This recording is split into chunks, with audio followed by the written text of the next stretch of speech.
Après s'être mis en tenue, Lionel peut s'adonner à son art favori. Et tout débute avec un morceau de tôle en métal. Après une première découpe, le travail de sculpture peut commencer.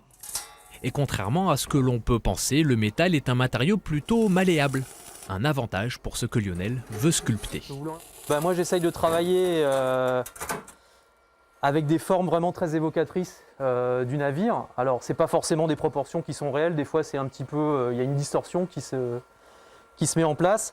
Mais c'est au fur et à mesure de la construction et au fur et à mesure de l'avancement, disons, du travail de sculpture qu'il y a aussi une improvisation.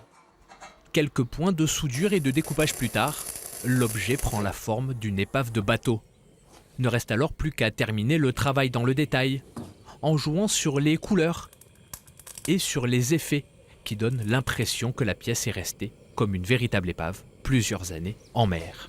C'est toute la poésie du vieillissement des machines.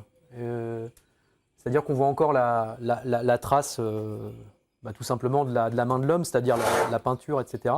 Et que petit à petit, la nature reprend le dessus. Une fois la pièce terminée, l'artiste la signe.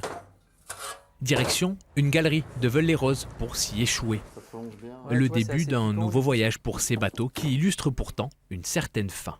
Je trouve que c'est toute la poésie justement du bateau qui s'arrête et qui devient en fait un lieu géographique. Voilà, et qui ancre de façon définitive dans l'histoire toutes les histoires qu'on peut imaginer, les histoires de mer, les histoires d'hommes à bord de ce type d'embarcation. Les œuvres de Lionel Tran sont visibles toute l'année à Veules-les-Roses, ainsi que dans des galeries au Havre et jusqu'à l'île de Ré.